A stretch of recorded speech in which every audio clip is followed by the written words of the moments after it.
All right, so today we are doing a complete tune-up on this John Deere Sabre lawnmower right here. Now we have a whole bunch of parts here from the Hipastore.com. Links for it will be down below this video if you want to go check them out. In this kit, we have spark plugs, we have a fuel filter here, we have new hose clamps, we have a fuel shutoff valve, and we have two new air filters right here.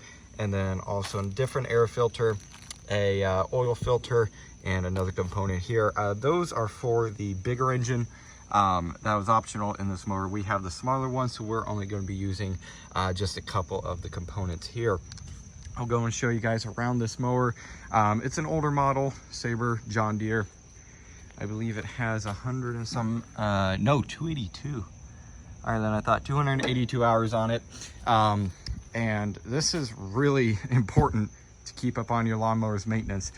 You know, these things are always in a dusty environment. This one here used to live inside, but we kind of moved some stuff around, so now it's having to sit outside underneath a tarp.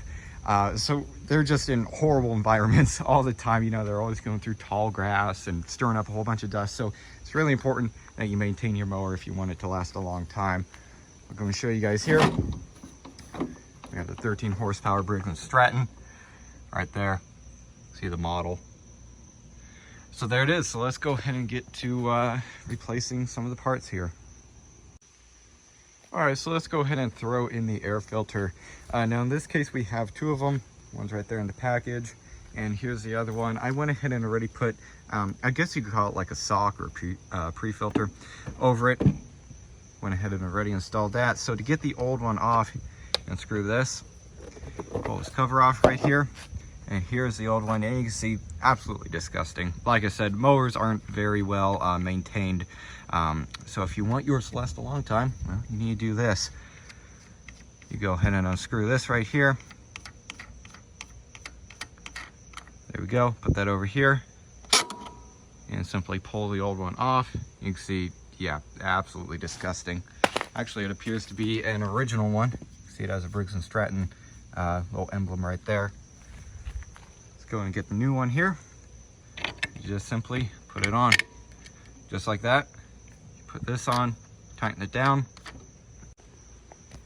All right, once you have that on, get this cover here. You go in and spray it out if you want to with some compressed air. Put that on, tighten this down, just get it snug. There you go, that's good. Just like that, the air filter is done. Next, I'm actually going to do this tomorrow. It's trying to rain right now. I'm going to change out the fuel filter here and the fuel shutoff valve.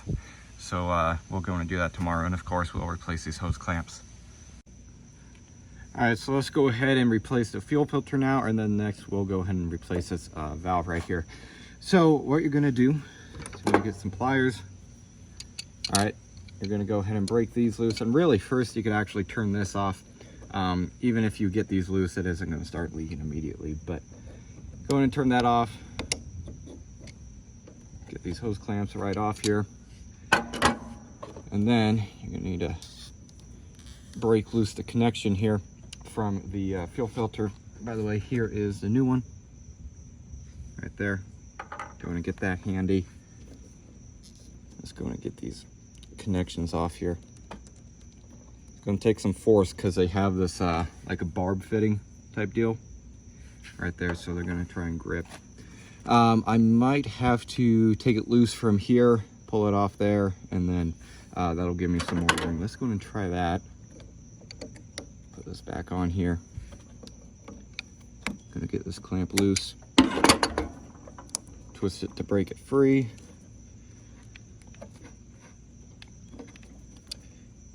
Even that's fighting me. Those are on there pretty good. All right, well, I'll get back with you guys when I get those loose. All right, so I went ahead and got the fuel filter and the fuel shutoff valve on here. Once you get these lines off of here, off of the barb fittings and stuff, it's super easy to put on. I went ahead and just used the old clamps. They were just fine, so I didn't replace them. Do be careful though once you get this one loose, guys, it's going to start pouring out because now there's nothing shutting off this line. So you can get a pair of vice grips on here and pinch it close. I'd also recommend using gloves because, you know, you're going to get fuel everywhere. Don't really want that stuff on your hands. So I'm going to go ahead and turn this now, turn on fuel, and then you could go ahead and start the mower and check for any leaks. All right, after that, you go and start the mower. I have a jump box hooked up because the battery is dead. This thing has been sitting for about a month. Just gonna put the key in, choke is on.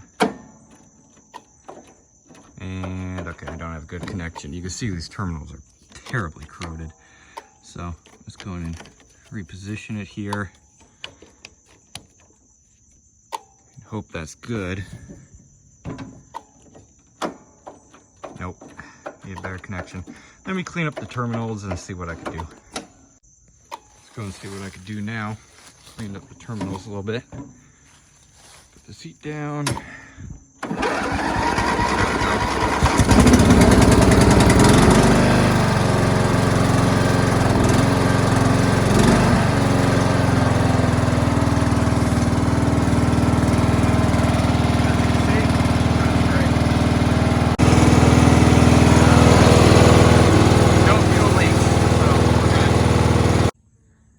All right, so here we have this 4 horsepower Quattro Briggs & Stratton engine on this mower, of course.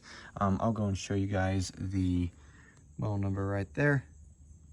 There it is. So what we're going to be doing to this one is changing out the air filter right now. So to do this, very easy. You just need to get a flathead screwdriver. Go ahead and unscrew this. Should be able to get it with your fingers now, and then you'll just pull this cover off, and there it is right there. Now, this filter actually isn't too bad. Well, I mean, it's kind of gross, but it isn't horrible. There's that one. You can see it's actually Briggs & Stratton. And here we have the new one right here. It looks like it goes in that way. Of course, you got to take this wrapping off it, which I'll do right now. All right, here's the new one. There's the old one. You can see it's identical. So go ahead and put it on. Looks like you have to spread this just a little. There we go. Get a tight fit. Obviously, you don't want dirt coming in around that. So, and well, there you go, just like that. And then you'll go in and get your cover here. Fit it on there. And then just snug down the screw.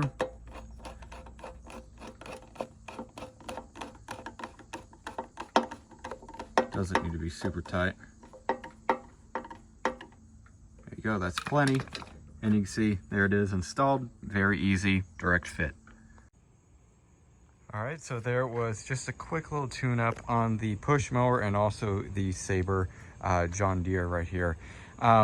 Really, it's overall pretty easy to work on these mowers and everything. I mean, you could pull an engine out of this in probably an hour and a half. It's super easy. Mowers are super easy to work on.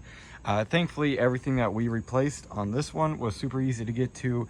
The air filter, along with that fuel filter and the fuel shutoff valve, it's just all right there, super easy.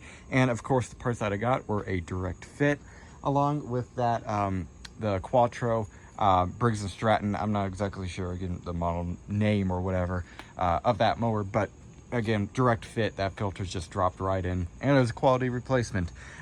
Same with all these parts. They seem perfectly fine, and I mean, they dropped right in, had no fitment issues at all. So if you want to go in and check out their store, I will definitely leave a link to it in the description below. And basically all they sell there is just small motor parts, you know, for tractors and push mowers and stuff like that. So go in and check them out if you're interested in doing a basic tune-up on one of your mowers. So yeah, I guess that's really it for this video. Hope everybody enjoyed, and don't forget to like and subscribe. I'll see y'all next time. Goodbye.